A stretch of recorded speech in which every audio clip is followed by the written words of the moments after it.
Hey guys, welcome to episode 4 of Financial. Oh no, my face, I forgot to shave. Give me 1 second. How do you like it? Pretty good. Oh, look at this. That's right. If you notice, my 6-year-old did this for me. Well, she's almost 6. She'll be 6 soon. And I won't show you my toes because my 3.5-year-old did those.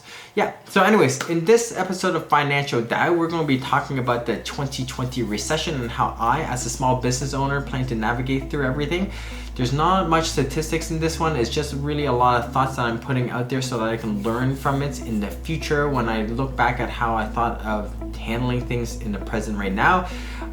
We're going to be talking about 3 major things. First one is business income, second one is business expense, and the third one is family. In terms of family, we even break that down into the finance, but also the emotional side of things.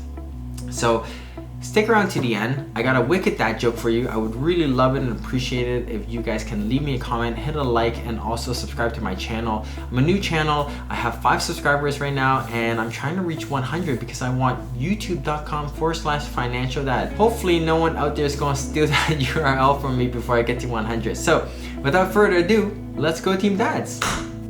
Okay, so here goes. Business income. Why am I worried? There's 3 parts of that I'm worried about. There is the civic duty I feel I have. There is the clients that I cater to. And then there are my competitors that I'm worried about.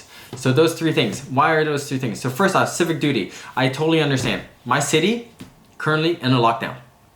I should not be going outside. I should not be going outside, right? But I have clients asking me. They say, hey, Financial Dad, your business is an essential to my business, and my business is an essential service, and so therefore you can work. And so I worry. I worry about that because the more I go out, I haven't gone out, but the more I go out, the more I interact with people, the more this virus will spread. That's how it works. You might have it and you don't even know you have it. That is what I am worried about. But that's just the civic duty part that I'm trying to battle with. The second part is the actual client. I've had my small business for 8 years and I work night and day trying to make sure the health of my small business is good. I try never to disappoint my clients. I treat every day like it's my last day and I bust my off in order to make it happen, right? But in my industry, where my business is in, it's very cutthroat, which is really unfortunate. So if a client comes to me and says, Financial Dad, hey, can you come and do this project with us? And I say no, even though I have the valid reason of the pandemic, there's a part of me that feels insecure and think I burped there, sorry. There's a part of me that feels insecure and thinks that maybe my clients will go away. I spend a lot of time chasing clients. I spend a lot of time trying to prove that I am a solution for their problem. I spend a lot of time working hard so that they get results after results. But then the insecure part of me says, okay, if you say no to your clients, just remember, you have competitors out there who are willing to cater to your clients.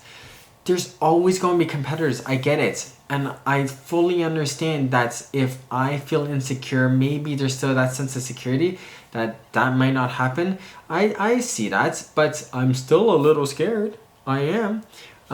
Again, I spent 8 years working so hard building this business. And so I just wonder and get scared that if I say no to clients, clients will go away. I have one client that I worked with for over 1.5 years to 2 years. And then what happened was, one August, I decided to take a vacation. And while I was on vacation, my client called me and said, hey, Financial Dad, you want to work on this project? And then I said, sorry, I can't do it. I'm on vacation. And then I never saw that client back for another 1.5 years. And so those are things that I'm worried about, that if I'm not there to cater to my clients, my competitors will. But hey, maybe it's okay. I mean, if they're willing to go away so quickly, maybe they're not the right type of client anyways. But those are things as a small business owner in terms of business income that I'm worried about. What are your thoughts? Are you guys worried about this kind of stuff? I just said I'm never mind. Okay, so anyways, let me know. Okay, so second topic is business expense. So it's kind of tricky. There's two parts to it as well. In terms of business expense, I have my rent, but then I also have not staff, because my industry, everyone is a self-contractor or freelancer, but I have people who I work with more regularly. And so those two areas I'm worried about. In terms of rent, my rent is about $4,000 a month. To some maybe high, to some maybe not so high, but for me, $4,000 seems like kind of the sweet spot for the type of work that I do. And I'm a little worried, because if I'm not going to be drawing in any income, right, for the next few months, some people think it's going to be like 4 months or 5 months before life gets back to normal. In Wuhan, they had their lockdown, I think, mid-December, and they're only starting to relax that lockdown now. And so it's been about 4 months, right? So I'm worried. 4 times 4 is $16,000. So if I'm not drawing any income, that feels like a lot of weight on my shoulders. You know, we talked about emergency funds, so check out that video above here. Bing, bing, bing. But I also have a bit of emergency fund in terms of my business. I think I can support a few months with no revenue generated, but then there's also not just that, the expense of the business also paying myself enough to support my family life. So it's not just $4,000 a month. And that part scares me. The other part is also the people I work with more regularly. Again, I mentioned that we have a lot of freelancers that work with us, right? But you get to know them.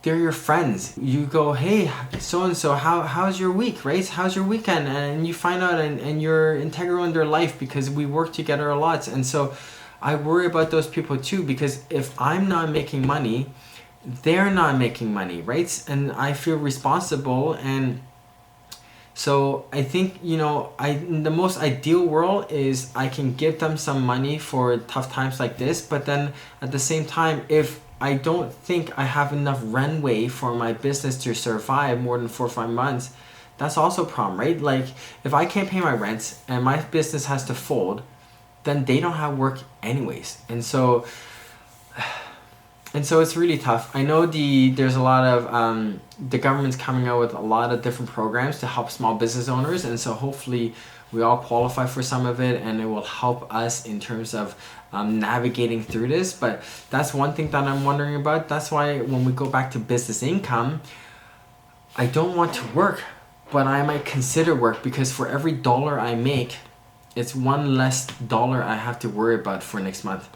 Okay, so the next point is family. In terms of family, the finance side of things, again, I have an emergency fund, so everything's going to be okay. Everything's going to be okay. And I had a client call me today asking me if I want to work on a project with them. That requires me to leave my house, even though my city is in lockdown. For myself, I think about, okay, if I make some money, that's more money for my family, or that's less overhead and therefore more savings, again, for my family. But then what I don't realize is the emotional side of things. The emotional side is that when I look at my wife and I say, hey honey, should I work on this other project? She says to me, you know, I can see in her face, right? She says to me, you know, if it's safe, if it's small numbers, maybe it's okay. But when I look at her face, I can tell she doesn't want me to go work. I can tell, you can see, right? I've been with this lovely person for 20 plus years now, so I can tell. But she can also look at me and understand that I have financial stress. That's the reason why I started this channel, so that I can express myself, so I can work through these things, and then hopefully someone else can benefit. But she can see the financial stress in me, because what I'm thinking about is the lack of business income, the consistency of business expense, but also the consistency of home expense. So she looks at me and she understands that I feel the need to work in order to keep the ball rolling, I guess. That's the tough part. It's really tough right now. I just don't know what to do, because emotionally I think it's also draining for my family, and it's only been like a little bit, right? But it's emotionally a bit draining to see your loved one say something that she probably doesn't mean, because she feels like that's what I want to hear potentially. I really don't know. being positive here, I think one really cool thing is that I get to work on this YouTube channel. I don't always get a chance because my business is typically pretty busy. So I think if we're actually in a lockdown for the next like 2 months or so, it might be really interesting to actually have time to put towards this. Now, I don't think I'm gonna get to monetize. I'm really stuck at five subscribers right now. So, but it might be good because I get to look back at these things and just really think about it. And you know, one thing that would be really awesome is this episode will hopefully come out in the next couple of days, right? But one thing that's really awesome would be that I get a comment from someone in 2021 saying, wow, Financial Dad, thank you for laying down your thoughts. I found it really interesting. I'm going through something right now, and yeah, it could be you. It could be you commenting. Actually, could you comment? If you're watching this in 2021, can you comment for me right now? Just make this video active again. Maybe it's gonna go viral, but anyways, I hope you liked this episode. A lot of thought was expressed in this video, and so I hope someone found this beneficial. And let me tell you a dad joke right now. I'm gonna come closer. I'm gonna tell you. Oh, am I in focus? I'm in focus now. Okay, so here we go. Are you ready? Okay, what is brown and sticky? Not stinky, but sticky. What is brown and sticky? Answer in 3, 2, 1. A stick. Hope you like it. Okay, so that was my episode on my thoughts and how I'm navigating through the 2020 recession. Next episode, episode 5, we will be talking about how to save money. I'm gonna throw some tips at you. There's some new ideas too that I think is really interesting, so I hope you enjoy it. Come back again. Please subscribe. Please like it. I do this so much. I've spent all night just recording, so I'm gonna spend all night tomorrow editing. At least just subscribe for the nails. Come on, look at these nails. Woo, hot. Okay? All right, talk soon. See you later. Bye.